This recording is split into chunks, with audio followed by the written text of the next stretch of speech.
ada yang datang, ada yang pergi Jebret Tim. Dan sebelum bursa pemain pada rame ya, nantinya akan rame. Sekarang yang lagi rame adalah bursa pelatih. Nah, kita udah kedatangan Kang Bes ya, yang datang untuk pergi, ya gitu ya.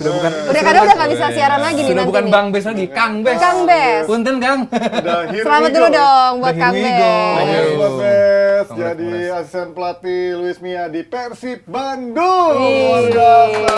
Prestasi lah, prestasi. Jadi buat kalian yang mengkadus-kaduskan Bes, tuh lihat inilah hasil kadus-kadusan kalian. Ternyata membuat mentalnya jadi asisten pelatih Persib loh, luar biasa. Mantap ya kalau sekali lagi Bes. Tapi Bes gimana Bes? Lu Lisensia. Hah?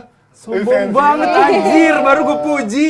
Tapi lisensi tapi job desk lo apa spesifiknya di jadi asisten pelatih Mia? Ngurusin latihannya apanya? Maksudnya yang lebih spesifiknya? Jadi sama seperti 2 tahun terakhir, gue jadi asisten di Rans kan di Liga 2, Liga 1. Jadi tugas asisten pelatih adalah mensupport pelatih kepala, di mana diantaranya adalah mempersiapkan latihan, terus juga mempersiapkan pemain, kira-kira siapa yang main, terus bursa transfer tadi juga kita udah sebutkan, misalnya kita mau merekrut pemain A, datanya masuk ke kita, videonya udah masuk ke kita, tadi ada dibilang juga merek namanya transfer market juga, kita bisa lihat statistik layak atau enggak main di klub, sesuai enggak. Ya? Lu udah ada kan ya? Ada. Kan? Jadi kalau kalian cek Bes, apa namanya Baya Kasari? Baya apa Bes? Kasari. Baya Kasari di transfer market ada tuh datanya. Tapi Jadi nanti lu rubah nggak tuh namanya di IG? Nama lu jadi Kang Bes. Enggak. Sekarang Bang Bes. Jadi segitu rigidnya ya kerjaannya asisten pelatih tuh di Indonesia. Iya, jadi merangkap-rangkap. yes, merangkap dan sifatnya sih support. Jadi kita mensupport pelatih kepala, bagaimana pelatih kepala itu bisa mengeluarkan kemampuan terbaiknya. Selain lu ada berapa asisten? Asisten di gua ada pelatih kepala, terus asisten gua satu yang lokal, satu yang Lu punya asing. asisten? Enggak, asisten lokal pelatih kepala. Gua baru mau gini. Pelatih kepala satu. Di bawahnya ada Ada asisten gua pertama nih, gua pertama sama asisten asing. Jadi dua, terus pelatih fisik. Iya, 3. Terus pelatih fisik lokal, terus pelatih kiper. Terus ada scouting juga dan dokter fisioterapi standar. Oke. Nggak usah khawatir, sepak bola Indonesia sekarang itu semakin profesional. Jadi istilahnya saham naik terus. Tapi Mia bisa ngomong bahasa Inggris nggak? Apa Spanyol doang? Masih Spanyol doang? Bahasa Inggrisnya bisa kan dikit ya? beliau juga ketika vakum ya kan, vakum melatih kayak si Pep dulu, sekarang ada si Spalletti, ketika vakum masa jeda itu dia kursus bahasa Inggris, Ji. Oke. Baru ada Spanyol ya. Damang gitu ya, Wilujeng Sumping, udah bisa. Oke, kalau Kang Bes akan ke Bandung, ada juga yang akan ke Chelsea udah pasti, Kang Pochettino. Sama-sama biru ya, sama-sama biru, luar biasa, ada base camp Sama-sama singa lagi. juga ke Chelsea. Ini menarik ya, karena Pochettino sudah walaupun belum mulai bekerja, tapi udah ada isu-isu, dia katanya ada beberapa pemain yang tidak diinginkan, seperti Joao Felix tidak ingin diperpanjang, kemudian Zakaria juga kayaknya nggak akan diperpanjang, dan satu pemain yang kelihatannya dia pengen coba elus-elus adalah Romelu Lukaku. Gimana lo kalau ngeliat dari sejauh ini pergerakan dari Pochettino gimana nih? Siapa aja, termasuk Loftus-Cheek ya katanya mau ke Milan juga kan kemungkinan. Ini semua isu. Iya, masih isu ya. Ini semua isu. Jadi kita nggak usah terlalu dalam soal ini karena dia sekarang bekerjanya dari Spanyol. Pochettino ini belum Remote.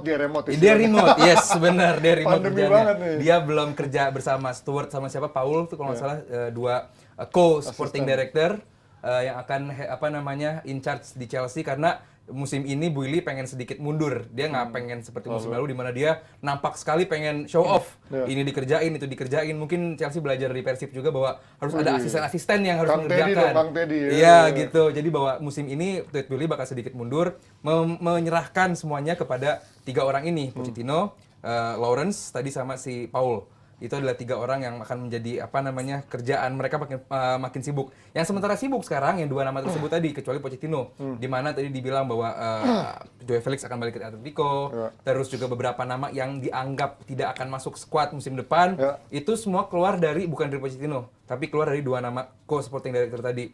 Karena sekarang ini Pochettino belum ngapa-ngapain.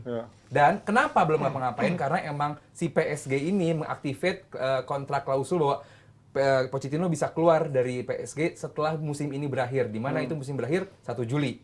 Jadi si Pochettino ini bebas saat 1 Juli ke atas. Dan nanti baru masuk 1 Juli lalu tanggal belasannya baru mereka pre-seasonnya ke Amerika.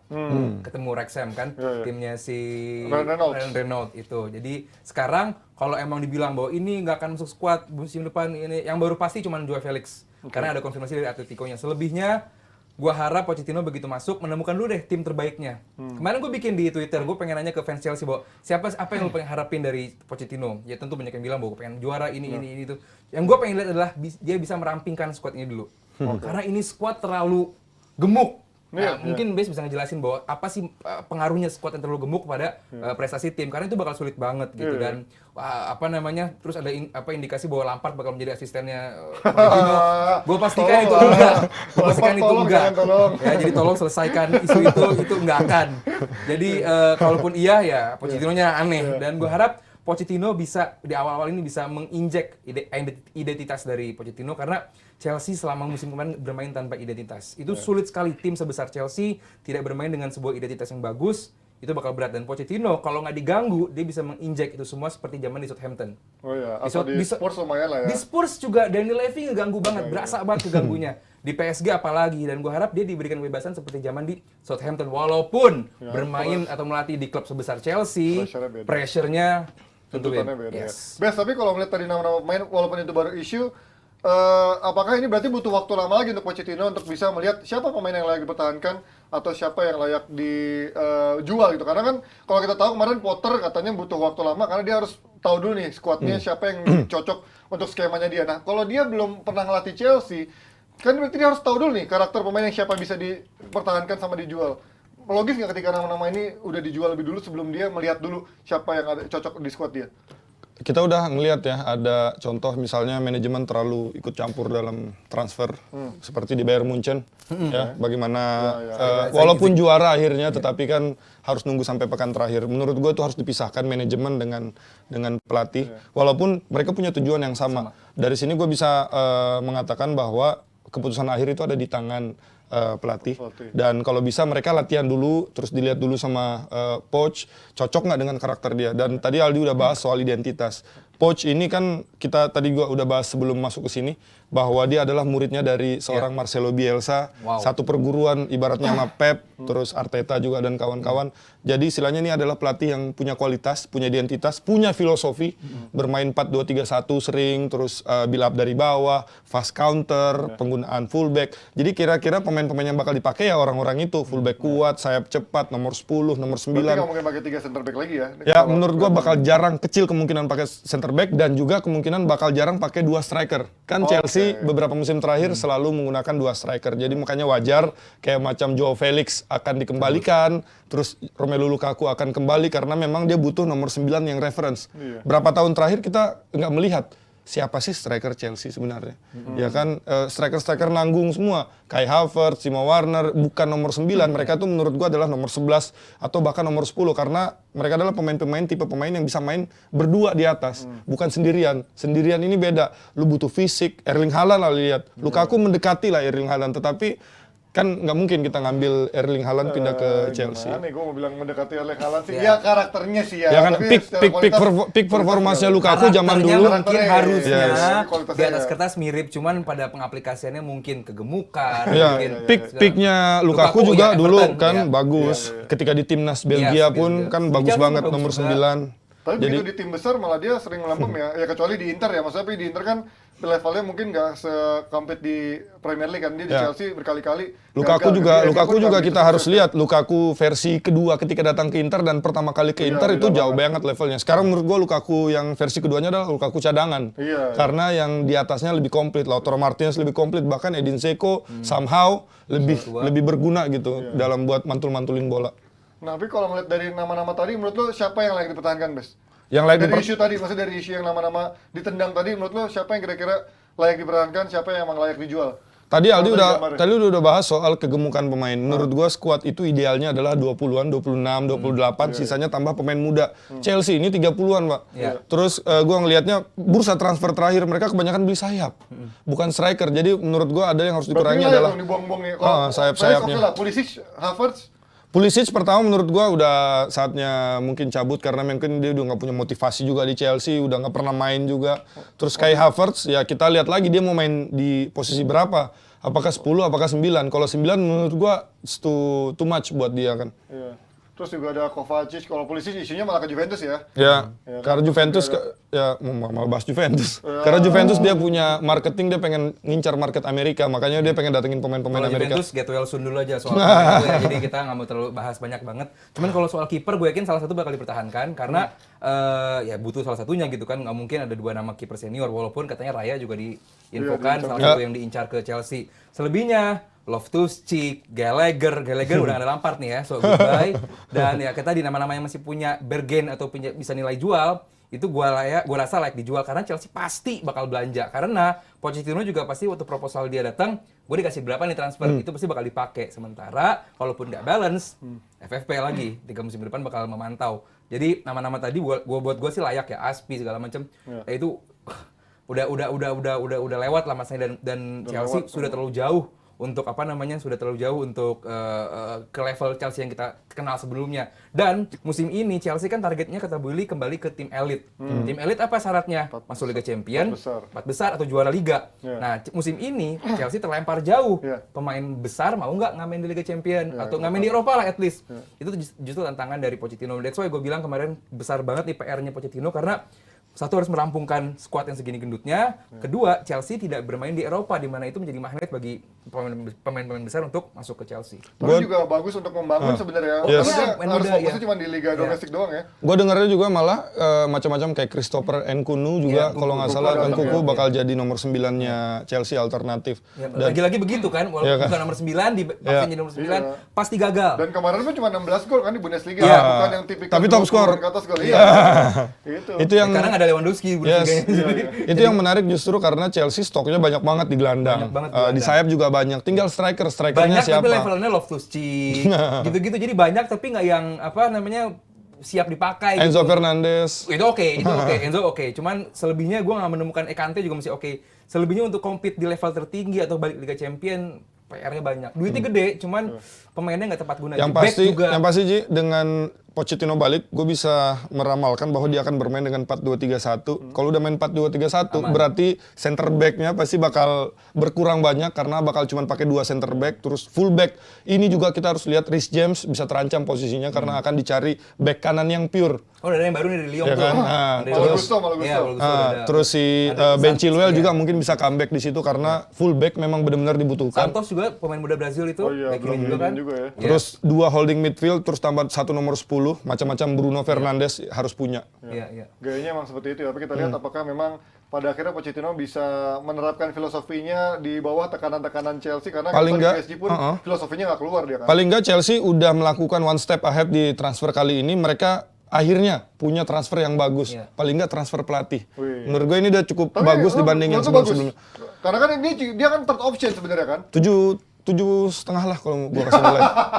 Lo mau jadiin tim elit 7,5 kan? Lampard gue kasih 6,5 lah Lampard. Oh gila, gue gak kaget kalau lu 6 bilang atau 6,5. Kalau lu Pochettino lu kasih 7,5, Lampard lu kasih 6,5 ya itu buat gue ada Lampard sedikit insane. 3, 4 lah. Lampard itu adalah sumber kehancuran Chelsea. Karena menurut gue ciri-ciri pelatih bagus itu Bukan Lampard. dia punya identitas, dia Kayak punya lo lah filosofi. Dia punya nama. Tapi lo pasti nanti fans Persib pada nonton lo nih. Nah, kita lihat nanti nih. Punya identitas, punya filosofi, dan Pochettino udah belajar di orang yang tepat. Istilahnya, dan dia punya darah Argentinanya dia yang punya energetik gitu, dan gue yakin dia bisa jadi salah satu pelatih hebat in making lah. Tinggal trofi aja. Yang menarik adalah biasanya kalau pelatih itu kan dekat dengan sporting director-nya ya. Nah, sporting director Chelsea ini dua-duanya dari tim-tim kayak Brighton, Liverpool gitu loh. Bukan kalau lu pengen emang ke levelnya elit, lihat Pep, dia bawa Ciki Begerista dari Barcelona, bawa emang Arsenal juga bawa Edu. Iya, top. makanya bawa ya lu kalau emang pengen di atas MU sekarang nggak jelas juga. Ya kan? That's why kenapa makanya kan isunya katanya Van der Sar lah mau masuk. Iya. Kayaknya mungkin deh. Van der Sar udah keluar kalau nggak salah. Iya kan dari udah farewell. Udah ganti ya kan? Iya udah farewell. Ya apa ya biasanya kalau dicari, nah gue bingung kenapa sporting director-nya ini nanggung ya. Iya gitu. Walaupun di Brighton cukup oke sampai 2022 kan. Pembeliannya juga cukup bagus. Cuman ya pembelian Brighton kan pembelian pemain grade B, grade C disulap menjadi pemain hebat. Bagus. Yang bagus bukan kalau di Brighton, kalau menurut gue ini bukan sporting director yang bagus. Final decision-nya memang dari sporting director, tapi scout. Tim scoutnya nggak tahu siapa itu harus dibuka. Pemiliknya juga modelnya scouting juga dia kan. Scoutnya harus benar-benar dilihat Dilihat dari mana? Kita lihat contoh Mitoma. Mitoma itu kan anak kuliahan.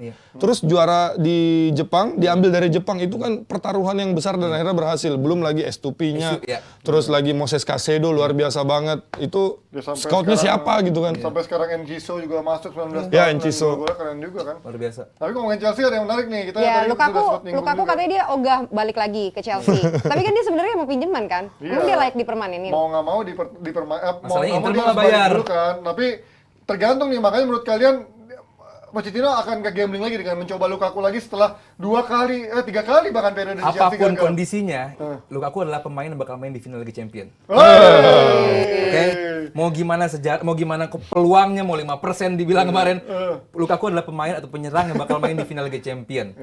Menang nggak menang, ini bakal beda artinya saat nanti musim depan. Iya sih, ya. Kalau lu menang, Pochettino bakal bilang, lu masih bagus, lu mau nggak jadi bagian dari tim ini, bla bla bla bla, itu bakal beda pendekatannya. Kalau lu nggak menang, mungkin juga pendekatannya bakal beda.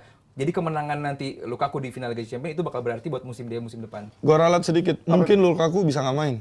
Bisa. Kan dia cadangan. Tapi jadi jadi sub dia di babak kedua biasanya. Tapi kemarin sebelum di partai terakhir kan dites lagi tuh si duet Lula itu kan. Iya. Dan akhirnya lagi bagus banget tuh si Lula itu. Ya gua nggak tahu nih apakah si Inzaghi memasang si Dzeko Lautaro apa akan lagi mencoba Lula ini di final Liga Champions nanti. Tapi kalau Inter sih ya tinggal nunggu pemberian aja, sedekah dari Chelsea. Kalau emang misalkan Lukakunya nggak mau stay, ya mau nggak mau kan Inter juga nggak bisa beli. Paling pinjaman juga kan, pinjaman dengan gaji yang pastinya di courting. Kita lihat full juga dia. Lukaku nggak punya banyak opsi. Dia nggak bisa ke banyak tim juga, antara Chelsea atau Inter aja. Kalau dia Bayern butuh striker ya padahal ya.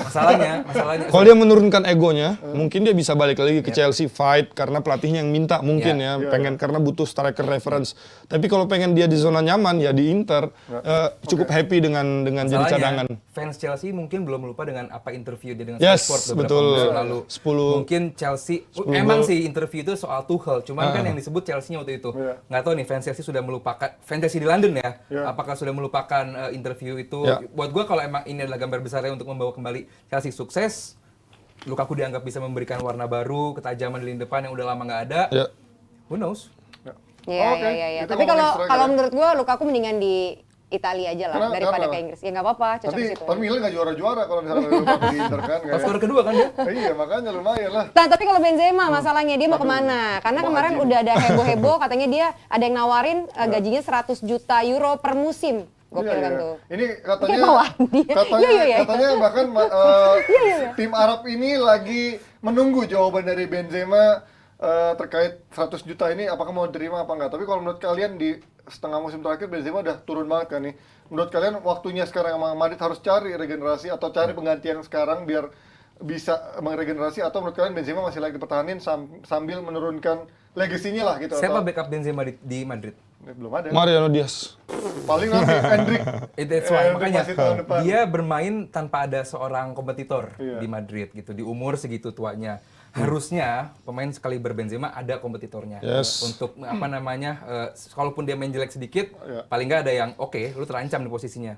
Nah di Madrid dia nggak ada, di posisi lain masih aman-aman, masih ada aja gitu. Vini pun walaupun kompetitornya seorang Hazard, cuman masih ada kompetitornya. Danilo, Rodrigo juga di kanan, ada Valverde, semuanya masih ada. Nah Benzema bermain lone wolf gitu, nggak ada apa namanya kompetitornya. Mungkin kalau dia stay di musim ini, dibeli lagi seorang striker yang levelnya sama atau sedikit di atas untuk dia compete, itu mungkin bisa. Karena secara umum pemain Madrid pun musim ini lagi drop Semua sih. ya kan, secara umum gitu, bahwa ya dia apa sih gitu, Madrid musim ini nggak begitu banyak yang bisa dibanggakan. Mungkin musim depan dengan adanya injek pemain-pemain baru, beda ceritanya gitu, dimana Kroos katanya masih panjang kontrak semusim juga, Modric juga. Artinya bakal ada satu musim yang bisa membuktikan atau bisa diberikan yang terbaik. Mungkin Ancelotti juga jadi musim terakhir dia musim depan di Madrid sebelum dia pindah melatih timnas atau apa nggak tahu.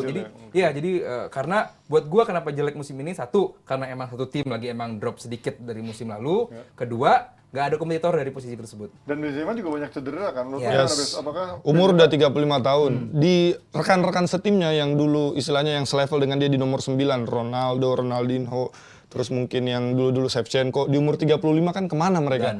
Ya kan, dan bisa ada di level tertinggi di umur 35 itu nggak mudah. Tetapi yang gua sedikit ragu di Real Madrid ini adalah tim sekelas Real Madrid, juara Champions terbanyak segala macam. mereka nggak punya backup plan yang tadi lu bilang. Mereka nggak mempersiapkan penggantinya seorang Karim Benzema. Dan rumor pindah ke Arab ini kan baru-baru aja, bukan setahun kemarin, bukan berapa bulan yang lalu. Nah sekarang kan akhirnya jadi panik Real Madrid. Kalau si itu pindah, siapa nomor 9-nya, siapa strikernya, siapa striker referensinya. Dan kita tahu Benzema memang udah lama di Madrid, tetapi namanya naik jadi superhero itu ketika Ronaldo udah cabut, Gareth Bale udah cabut, akhirnya dia jadi lone ranger di situ dan malah justru berhasil banget. Gua sangat enjoy Real Madrid yang ketika mereka juara Champions, Vini, Rodri, Benzema, dan kelihatan banget kemampuannya benar-benar keluar di situ. Dan tapi itu ya, dan Madrid anehnya juga dia terus invest untuk pemain-pemain yang jangka panjang kayak Endrick yang datengin dari mana tuh yang Udah banget. ya belum ke baru situ. tahun 2024 gabungan, artinya dia nggak bener-bener nyari yang untuk jangka atau waktu dekat ini kan, karena mungkin plan dia adalah waktu itu antara datengin Haaland atau Mbappe. Ketika itu gagal, kayaknya mereka kebingungan nyari opsi siapa nih untuk gantiin Benzema. Karena berhasil, Ji. Karena apa yang dilakukan Madrid udah pernah berhasil. Dia beli pemain Brazil, terus nggak langsung dipanggil ke Madrid. Contohnya Vinicius. Itu main dulu di Flamengo. Terus ketika umurnya udah pas, dianggap cukup, itu datang ke Madrid. Karena pemain-pemain Brazil ini kebanyakan ketika mereka terlalu dini dilempar ke Eropa, shock cultural. Karena mungkin perbedaan di Eropa kan lebih taktikal, terus di Brazil lebih free, lebih teknik segala macam. Ketika di Eropa, Vini kita lihat awal-awal dulu sebelum ada Ancelotti kan Jelek. bebas banget mainnya, nggak ngikut Zidane taktik. masih Akhirnya kurang dia ini, datang. Zidane belum terlalu Dan lepas. ya Endrick bukan jaminan juga sebenarnya bisa bakal sebagus itu. Tetapi paling nggak ya backup plan-nya adalah si Endrick. Tapi ya mungkin masih tahun yang paling depan, bagus kan? itu adalah ya itu kalau bisa dua orang itu bisa datang apa enggak. Tapi kan udah harganya mungkin udah Sebenarnya naik kalau harga, gue sih kayaknya nggak perlu khawatir sama Madrid ya, karena duit dia hampir selalu punya lah gitu, nggak seperti Barcelona yang harus jual ini harus jual itu, kesian Barcelona. Cuman Madrid, gue rasa aman-aman aja gitu, diserang efek-efek berkali-kali pun kayak lolos terus aja. Dan mungkin emang yang Panji bilang tadi emang dipersiapkan sebuah nama mega untuk menjadi pengganti Benzema di saat waktunya tepat gitu. Mungkin sekarang belum waktunya Benzema cabut, begitu Benzema cabut, nomor 9 baru datang, ya udah itu. kandidat dua nama itu. Oke, Madrid memang punya uang, tetapi kan dua klub yang mempunyai ini juga punya uang juga. Mereka nggak ada urgensinya buat ngejual Mbappe malah perpanjang terus lama-lama Mbappe jadi sporting director juga di PSG. Haaland udah pemain muda terbaik, cetak gol terbaik. Menurut gua City juga nggak ada urgensi, nggak bangkrut amat buat ngejual striker yang udah lama dicari Ya, sama mungkin mereka. yang pindah nanti ke Madrid ya free transfer gitu, pemain yang emang udah nggak apa namanya Choupo-Moting kali ya, mungkin butuh gitu. agent Ya, luar biasa Choupo-Moting. Karena lu tadi Atau Julian Alvarez kan digoda juga tuh. karena lu udah bahas Choupo-Moting, kita lihat Bayern Munchen. Kehilangan Lewandowski, Lewandowski walaupun balik lagi juara Bundesliga, tapi ini bukan Bayern Munchen yang dominan gitu. Karena mereka nggak bisa mengganti nomor 9-nya. Kalau Madrid nggak mengganti Benzema ketika dia pergi, ya bakal nasibnya feeling gue bakal sama kayak Bayern bisa lebih parah. Bedanya Bayern itu rataan golnya di Lewandowski doang. Ya. Rataan gol Madrid lebih kemana-mana, lebih ke Vini, lebih ke Rodrigo, lebih ke Benzema, banyak gitu. Jadi buat gue sepeninggal Benzema di Madrid, kalaupun nanti beneran cabut, sama sepeninggal Lewandowski di Bayern, dampaknya nggak begitu berpengaruh di Madrid sih. Oke, kalau nggak cuma Benzema tapi juga ada terbuka kemungkinan seorang Lionel Messi yang terus dicari-cari kemana masa depan, dan katanya Fabrizio Romano kan katanya dia nggak akan nungguin sampai Juni atau Juli, tapi dalam waktu dekat ya mungkin Juni kali, karena besok kan kita udah Juni nih tanggal 1, Messi udah akan ngumumin kemana dia di musim depan. Nah menurut kalian mungkin nggak ke Liga Arab, karena isu terbaru juga katanya Inter Miami sampai MLS juga ngincer-ngincer Messi juga gitu. Yang pasti tanggal 17 ke Indonesia, Ji. Tanggal Tanggal 18 latihan, 19 main. Keren ya, udah sold out ntar tanggal 5 Juni tuh pasti tuh, katanya tiketnya sudah dipegang orang-orang tertentu. Tapi kalau ngomongin Messi menurut kalian paling kemungkinan kemana? Karena Xavi pun udah buka pintu sebenarnya kan. Kita udah welcome untuk Messi, tinggal sekarang bolanya adalah di Messi gitu kan. Mau apa enggak balik ke Barca dengan segala kemungkinannya, mungkin turunin gaji gitu. Gue bingung sama Xavi yang bilang bahwa Messi cocok dengan permainan gue di Barcelona sekarang. Yang gue lihat Barcelonanya Xavi ini kan ya pressnya bagus, pergerakan pemainnya cukup cepat gitu. Kalau lo datangin Messi, permainan bakal sedikit lambat untuk memberikan ruang bagi Messi. Nah, gue bingung yang cocok ini seperti apa gitu. Buat gue sayang kalau Barcelona yang udah sebagus ini, lalu datangkan lagi Messi untuk lu mengutilize permainan Messi, mengakomodir. Ujung-ujungnya timnya dibangun untuk Messi dan cuma jangka pendek kan. Dan dibangun untuk membayarkan gaji Messi juga gitu yang segitu gedenya. Buat gue sih sayang, walaupun emang berhasil ke Barcelona, ya mungkin jatuhnya kayak Ronaldo ke MU gitu. Apa nih rendezvous kisah balikan gitu. Cuma buat gue sayang tim ini lagi ngebangun pelan-pelan. Cuman buat gue kalau Messi ke Barcelona sayang. Kalaupun nggak ke Barcelona ke siapa ya? Tim-tim yang bisa ngebayar dia siapa aja sih? Paling Liga Saudi. Ya kan? Liga MLS. Qatar, MLS, ya kan? Ya Newcastle bisa lah. Newcastle gitu. Walaupun Newcastle kan secara pendapatan belum sebesar itu ya. Mungkin kalau musim depan nih main di Liga Champion ya semusim kemudiannya dengan dia pendapatan di Liga Champion ya mungkin bisa dipakai. Cuma kalau musim ini kan dia baru masuk Liga Champion. Jadi pendapatannya dia belum banyak ya. Apalagi klub-klub yang bisa mendatangkan dia.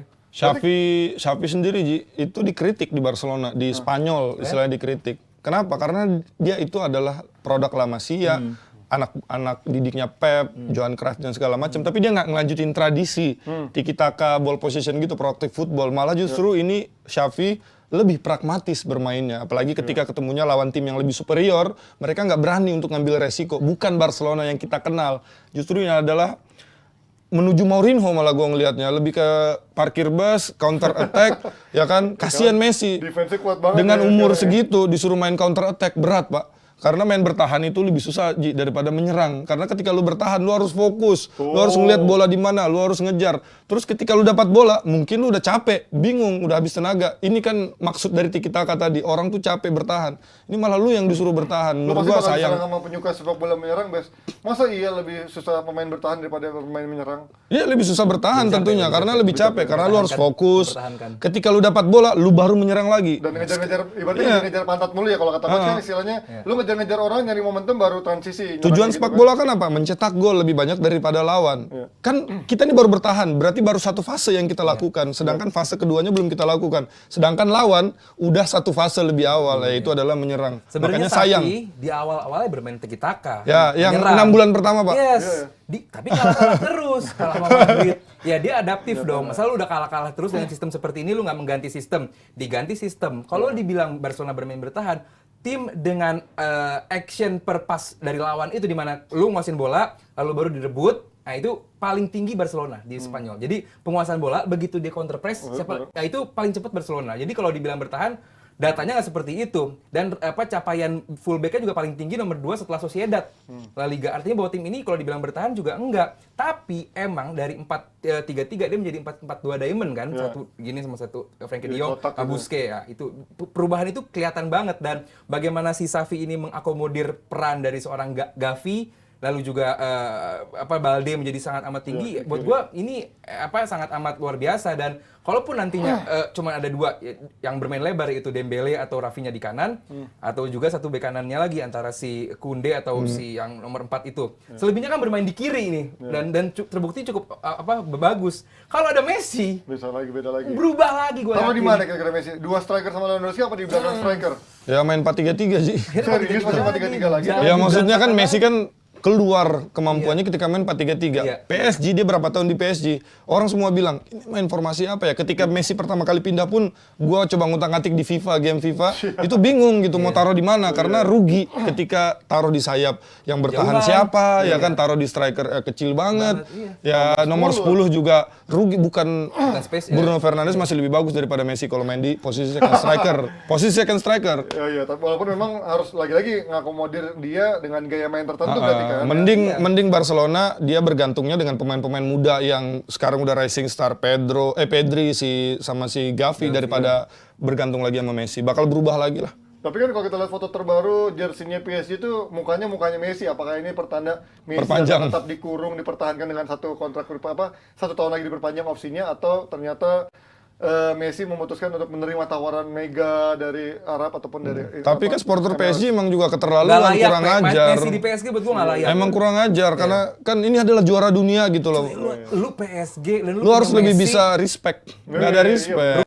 rumah Messi sama Neymar digeruduk. Iya sih itu. itu buat gua nggak layak Messi ada di PSG, cabut mendingan ke Nice aja. Waktu gue tinggal di Prancis, menurut gue cuma ada 2 tim di Liga Prancis. Apa itu? Marseille sama Lyon. Udah, PSG itu nggak masuk hitungan. Walaupun ibu kota. Walaupun ibu kota, karena supporternya pun nggak sefanatik itu. Gue enjoy banget nonton bola ketika gue nonton Marseille sama Lyon. PSG turis. Iya. Ibu kota. Arsenal juga begitu, Tottenham juga begitu, Chelsea juga begitu. Kalau lu bandingin sama Leeds, lu bandingin sama West Ham? West Ham lagi turis doang itu. Tapi bukan ini yang hooligannya kuat ya, West Ham, Millwall. Zaman dulu, zaman Zaman Denny. dulu. Iya, zamannya Green Street Hooligan. Atau Richmond FC. Iya, Richmond ya. Richmond. Oke, itu dia. Kita lihat apakah Messi nanti akan menerima tawaran yang mengejutkan dari Arab, MLS, ataupun ada kemungkinan Indonesia, dia stay. mungkin Indonesia. Atau mungkin kalau Indonesia main gimana Bang Mungkin Messi? nanti bentar. Cuman Bang Messi yang tahu ya Tene. Iya. Dan kita mau ngingetin juga besok nggak kalah seru, Ji. Jangan lupa kalau besok ada final UEL antara Sevilla yang akan berhadapan dengan AS Roma. Dan sebelum itu ada yang lebih seru lagi, Apa Ji. itu? Kita akan ketemuan di Pasti Bisa Kopi, kopi di bawah, dan ada debat ya. Ada debat fans season review 2022. Ini setelah Sebelum, itu. katanya sebelum. Kan pertandingannya nanti malam. Dini hari. Malam. Ini Oh, besok iya, petang, iya. ini besok petang. Udah ada Iya, hasilnya, iya. udah Iya, ada hasilnya. benar-benar. Ini mungkin Besok jam 7 ya open DPI gate-nya. Fans. Nah, itu jam Kalian bisa 7. daftar langsung ke Anjar. Anjay. Anjar. Oh, ada door prize dari UK tuh. Bung UK. Oh iya, UK, bukan dong. Yusuf Kurniawan. United Kingdom itu maksudnya. Gokil, seru Pasti banget bisa ya. Kopi di Pancoran, Tebet, jam 7 open gate, kita mulai jam 8. Jadi kalau kalian yang biasa, iya gue udah ngomong jam 7 tadi open gate, gambar-gambar ini. Kalau ngomongin tadi, mungkin kalau kalian Jebret Tim yang sering ngasih komen-komen yang ketikannya sadis-sadis, di sini kita coba ngajak kalian diskusi dengan santai, tapi Nggak mungkin berbohong santai gitu. sih kata gue. Dan Itu banyak hanya door gimmick dari prize-nya. Panji. Ya, pasti menunjukkan kalau kalian nggak cuma bisa ngetik, tapi ini bisa ngajak diskusi juga, tapi pakai isi ya, jangan cuma debat kusir pastinya. Benar. Jadi langsung aja daftar karena kuotanya terbatas loh. Nanti kalau penuh nggak bisa lagi. Iya, isi aja kuotanya kalau memang kurang. Hei. Tapi kita Berapa giga?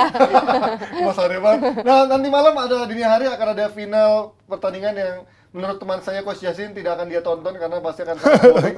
Berdasarkan pertandingan di semifinal kemarin bagaimana Mourinho diserang habis-habisan di leg kedua hanya bisa mempertahankan keunggulan 1-0-nya, sementara Sevilla pun juga nggak begitu main atraktif seperti halnya waktu dia ngalahin MU ketika melawan Juventus di semifinal leg kedua. Nah, kalian melihat bagaimana Mendy Libar menghadapi Mourinho. Katanya Mourinho di final nggak pernah gagal. Apakah ini udah kayak 99% Mourinho akan menang? Yang pasti malam ini salah satu di antara mereka bakal rekornya hancur antara Sevilla yang selalu menang atau Mourinho yang selalu menang.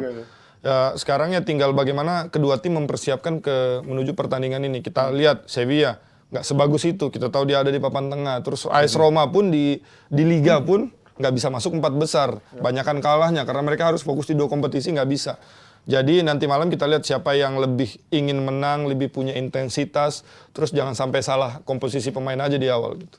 Tapi kalau ngeliat Sevilla pun terlepas oke lah dia ada sedikit progres dari di awal-awal dia begitu agak jauh menuju zona degradasi, tapi pelan-pelan dia udah sekarang peringkat 11 atau 12, tapi 3 pertandingan terakhir juga nggak menang. Sulit menang.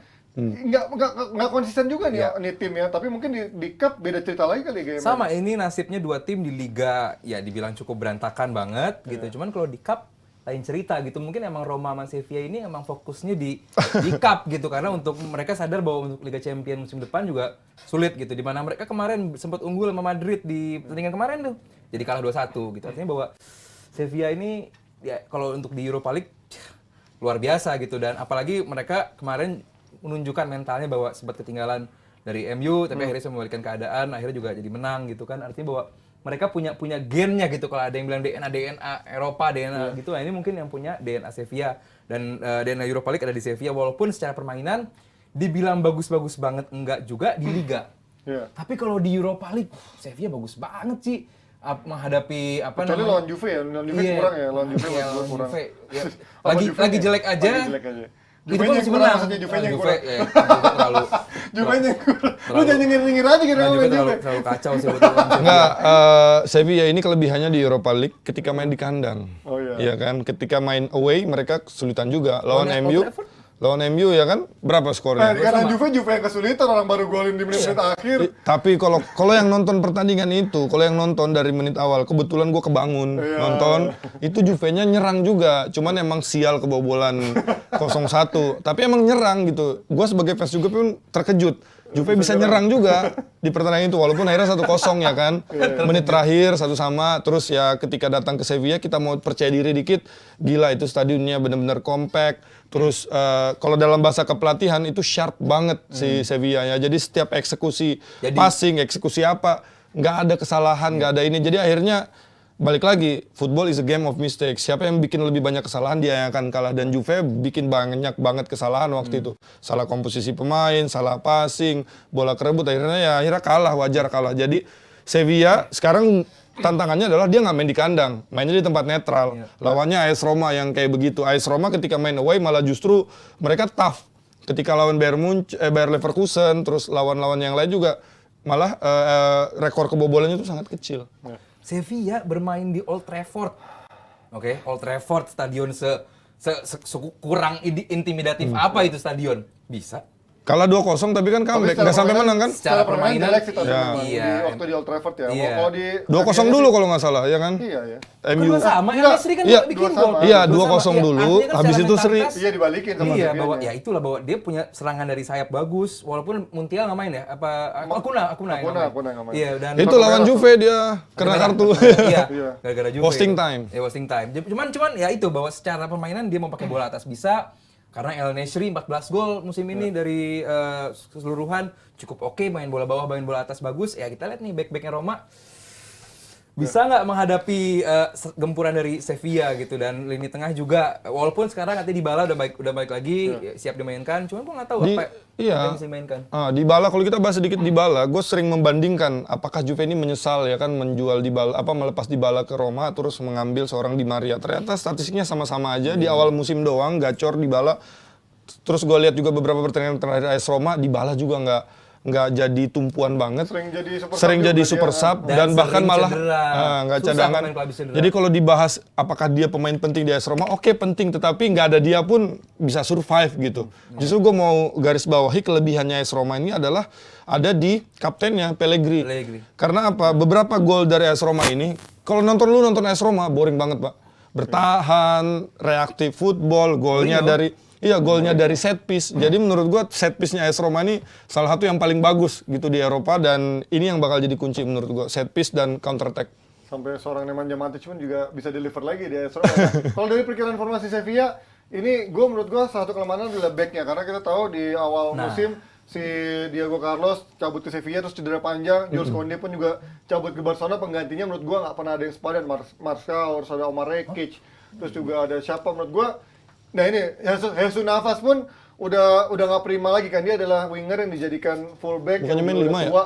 Alex Telles pun juga udah bukanlah Alex Telles yang zaman dulu. Artinya ini backnya menjadi kelemahan banget gak sih, Bes atau Aldi melihat bagaimana? Gua rasa Sevilla? Telles nggak akan jadi starter, yang gua kira kayak Montiel deh. Montiel di kanan, Montiel bukan di kanan, pindah ke kiri. Di kiri kan? Montiel kan kanan, Akuna kiri. Bukan Akuna yang kanan. Enggak, Oh, Akuna balik kiri. ya? Oh, oke. Akuna kiri. Jadi secara kalau posisi back ini mungkin nggak jauh beda sama Roma kali ya kualitasnya. Cuman lini tengah dia lihat sudah. Ketika Fernando mungkin ini yang bakal menjadi perbedaan gitu. Sementara di Bryan Gil speednya cukup bagus. Ocampos juga Ocampos udah balik lagi ya, dulu kan sempat dicabut juga kan. Satu yang harus kita garis bawahi, Ocampos bakal datang ke Indonesia bersama timnas Argentina ya kan. Berarti apa? Dia dipanggil ke timnas Argentina setelah lama absen. Nah, berarti performanya kan kembali membaik. Jadi yang harus kita garis bawahi adalah memang lini depannya Sevilla ini memang luar biasa. Salah satu juga yang redemption di sana itu ya Bryan Gil. Dulu di Tottenham. Spurs. Ya nggak. Tottenham. Mungkin dia main di reserve-nya Spurs kali ya, karena kita jarang lihat. Nah, sekarang dia main di Sevilla justru kayak orang gila. Bener-bener kemarin crossing, dia bener-bener yang mulai serangan, dan jangan lupa balik lagi En-Nesyri, Bono ya tulang punggungnya Maroko. Tentu kepercayaan diri habis Piala Dunia itu pasti masih ada. Pemain buangan semua sebenarnya, Bryan Gil, Oliver Torres dari Porto, terus Ocampos, Pak. Eric Lamela, ya kan, Ocampos. Ya, Eric Lamela kemarin lawan Juve main babak kedua. Bagus juga bagus. Sementara Roma ini gue ada punya pro and cons kan, karena orang banyak yang bilang Mourinho cuman sekarang ada levelnya di bawah ini, tapi dia sekarang bisa deliver apa yang mungkin ekspektasi fans Roma nggak muluk-muluk tiap tahun harus juara Liga Champions, tapi dengan dia Juara terus, Bisa juga lagian. juara Conference League, terus juga sekarang ada di final Europa League, sebenarnya udah bagus kan berarti untuk ekspektasi Roma yang udah lama nggak pernah ngapa-ngapain, bahkan di trofi kancah Eropa kasta kedua kasta ketiga. Ya tergantung target tim apa dulu. Ya kalau sampai kalau sampai fansnya bikinin mural Mourinho di tembok-tembok kota Roma berarti harusnya deliver ya ekspektasi fansnya ya. Oh, kalau soal kecintaan fans terhadap pemain, terhadap pelatih sih, gue nggak ada Beda cerita ragu lah sama Serie A. Dia terbaik lah, gitu. Fans Inter pun ya, Gila ya. luar Cuma biasa lah. treble Kalau sih ya. kalau Serie A, kalau untuk urusan begituannya nomor 1 lah mungkin sama Jerman, nggak perlu dilakukan. Cuman gini, musim ini kan hampir semua tim Serie A bapuk, jelek dong kan hampir musim ini tuh. Semua tim yang diragukan bisa tampil bagus, taunya enggak. Juve sekali kena poin cabut tapi bisa ada di peringkat 2 kemarin sempat terus turun lagi. Semua timnya nggak ada yang konsisten musim ini. Roma diharapkan bisa mengambil kesempatan itu. Dianggap tim ini kemarin habis juara Conference League punya tim yang udah siap lah gitu, udah jadi paling nggak untuk bersaing di 4 besar. Enggak juga, mungkin di bawah Atalanta kalaupun nanti Atalanta nggak menang di game terakhir. Artinya bahwa tim ini seharusnya bisa ada di atas dari berkat adanya peran Mourinho yang punya menyuntikkan pengalaman, ketenangan dalam tim, ruang ganti kejaga banget. Itu somehow hilang. Mungkin di tengah jalan mereka oke, kita fokus di cup aja untuk bisa paling nggak ada yang silverware yang bisa kita ambil musim ini daripada kita finish 4 besar tapi nggak dapat apa-apa gitu. Jadi mungkin target timnya beda gitu. Jadi buat orang-orang yang rasa ya udah peringkat 2 cukup lah dibandingin peringkat 3 tapi cuma juara 1 piala doang. Ya karena target tim beda-beda. Ada target tim yang cuma memang finish peringkat 2, ada target tim yang finish peringkat 4 tapi juara Cup atau FA segala macam atau Coppa Italia, itu beda-beda. Dan buat gua Roma dengan peringkat seperti ini tapi bisa menjuarai Europa League, it's a good season. Ya kan? Lo gimana ngeliatnya? Karena orang ada bilang tetap nyinyir, berarti Mourinho sekarang levelnya hanya level ini, trofi-trofi minor gitu. Gua nggak setuju ya kalau ada orang bilang bahwa Conference League itu liga yang level bawah, Europa League juga level bawah. Itu panjang Pak kompetisinya Pak. Walaupun lu dilempar dari Champions League, tapi lu pertandingannya tuh lebih banyak daripada Champions League. Dan sebagai pelatih sulit lo memaintain konsentrasi, motivasi, rasa lapar pengen menang kepada seorang pemain. Biasanya kan ini udah mau libur nih, teman-temannya liga-liga lain udah pada libur. Pemain pasti udah akan kehilangan fokus, dan AS Roma, Jose Mourinho berhasil istilahnya fokus sampai akhir walaupun di liga dia di liga pas-pasan banget, tetapi di Europa League beda cerita. Ya itulah. Ya. Lumayan. Beda cerita dan jelek sih Chelsea lah, maksudnya untung aja belum ada yang separah Chelsea lah. Dan kita harus bedakan juga liga dan turnamen, ya kan? Kalau turnamen sekali pukul selesai, 2 kali pukul selesai. Kalau liga 1 kali pukul lu roboh, lu masih bisa bangkit. Sedangkan di turnamen lu main pragmatis, itu sangat bisa banget mengantarkan lu ke kejayaan. Contoh di Piala Dunia kemarin kita tahu yang main bertahan yang kayak gimana. Terus AS Roma juga sama, menurut gue punya peluang besar untuk bisa ngangkat trofi. Tapi gue agak setuju sih sama Mourinho kemarin dengan pengurangan poin Juventus itu dan kemudian dikembalikan terus akhirnya dikurangin 10 poin itu, menurut gue jadi merusak fokus beberapa tim yang bersaing di kompetisi Eropa. Maksud Mourinho kan pasti mereka pikir gue udah gak mungkin dapat nih, ada Lazio, ada Inter, ada Juventus, bahkan masih ada Milan. Mourinho sendiri bilang di konferensi itu, dia bilang ketika Juventus dikurangi 15 poin, buat saya tetap 15, tetap plus 15 karena kita tahu di Liga Italia. Nah, di Liga Italia kan bisa balik lagi, bisa apa segala macam. Jadi istilahnya feeling gue dari sejak momen itu ketika mereka di awal musim udah soak-soakan, apalagi setelah Piala Dunia mereka ada keluar dari 4 besar. Menurut gue di situ dia udah fokusnya udah jadi di Europa League, bukan di Liga lagi. Dan bener ya, kelihatan dia juga fokusnya memang di Europa League. Dia deliver sampai ke final dengan kata-katanya dia bilang transfer. Lu ngarepin gue lolos ke Liga Champions dengan pembelian cuma 7 juta euro, walaupun memang ada pemain-pemain berkualitas ya, yang gratisan kayak Dybala gratis. Gaji ya Bang. Patrick Schick dulu 48 juta zaman Mourinho kan? Patrick Schick belum. Mourinho, pemilihan Mourinho yang paling Mourinho kan Tammy Abraham. Wijnaldum juga gratis. Banyak pemain-pemain dari Liga Inggris yang Roma tuh diambil. sempat beli Patrick Schick 48 juta. Iya, itu Berarti sebelumnya kalau secara duit Roma punya. AS Roma itu kalau kita bahas Liga Orang Amerika, Italia itu adalah investor asing tuh masuk di AS Roma, kalau nggak salah dari Amerika. Mereka mau bikin stadion apa segala macam, terus direkrutlah seorang Jose Mourinho supaya apa? Ada proyek supaya buat menang lagi. Akhirnya Dybala pun masuk. Dybala itu kalaupun dia nggak main, dia punya image yang sangat bagus banget, sangat menjual. Dan itu istilahnya udah berhasil lah AS Roma dari segi marketing. Dan kita lihat sekarang dia sampai masuk Europa League, ini udah pencapaian yang luar biasa. Formasi Roma coba lihat. Formasi Roma untuk bagus final. lah, Roma nanti malam akankah lihat Pellegrini, Dybala, Abraham, Pellegrini, Zeki Celik, Matic, Kristantes, Smalling, Mancini. Ya ini udah formasi terbaik sih. Ini kan 3-4-2-1. Secara di lapangan nanti pasti 5-4-1 ini, Ji. 5-4-1 tutup dari awal ditutup. Ya berarti kan kayak Dybala juga mau nggak mau dituntut untuk tapi gue rasa Dybala kayaknya lebih bagus. Kecuali jadi Sevilla babak gol kedua cepat. ya. Oh iya. Kecuali gol Sevilla cepat, lalu dipaksa nyerang, di mana itu bukan gaya permainan Mourinho. Mungkin ya tadi kayak yang Bes bilang bahwa dipaksa Roma ini nyari set piece yang untuk manfaat karena set piece-nya benar salah satu yang terbaik juga. Rui Patricio cukup oke lah di bawah gawang. Dan ya Cristante sama Pellegrini sih dua pemain yang gua harap bisa memberikan perubahan atau memberikan warna tersendiri di Roma karena Spinazzola setelah cedera panjang gua nggak lihat dia balik lagi ke apa namanya level tertingginya. Dybala juga kesulitan setelah cedera panjang, mungkin bisa bangkit secara cepat, cuman gua nggak melihat itu. Abraham juga gua harap finishingnya juga cukup bagus karena backnya dari Sevilla bukan back sembarangan gitu. Ibanez juga sebenarnya ini tim Europa League gitu emang. Kalau untuk tim Liga Champion ya jelek, cuman kalau untuk tim Europa League gua rasa ini bagus tim Europa League sama seperti Sevilla. Ya tim buangan lawan tim buangan lah ya. Tim buangan, terus Smalling buangan, terus juga si Dybala buangan. Ya Will sih kalau prediksi kalian final Sevilla 2-1. Sevilla 2-1 oke lu? Darah gue Italia harus Roma menang. Makanya Inter Milan lawan City harus Inter menang. Makanya malam ini dimulai malam ini Roma harus menang lawan Sevilla. Dan Italia 3 wakilnya di final ya. Kalau bisa 3-3-nya sampai bersih. Supaya kuota tetap 4 Ji. Karena Juve takutnya nggak bisa 4 besar lagi kan. Ada tujuannya buat Juventus juga. Oke, Nesa mau ngingetin lagi sekali lagi besok akan ada acara seru banget. Kalian bisa ikutan debat bareng pandit-pandit kita di Pasti Bisa Coffee Pancoran, Tebet. Nah, kalian tinggal daftar aja, ada nomor pendaftarannya di sini, kontak Anjar dan ini kuotanya terbatas juga, jadi buruan daftar aja. Dan untuk kalian juga nih yang punya produk dan pengen dipromoin sama kita, langsung aja kontak ke nomor di bawah ini. Karena harganya bersahabat, jadi nggak usah khawatir. Langsung tanya-tanya aja nomor teleponnya. Mana nomor teleponnya? Ini dia, Mulyawan. Oke, terima kasih banyak Jebret Tim. Kita ketemu lagi besok ya, besok ada debat sama Panji juga dan lain-lain. Ya, kita ketemu lagi hari Jumat untuk DPI. Dadah! Besok malam 7, bye-bye.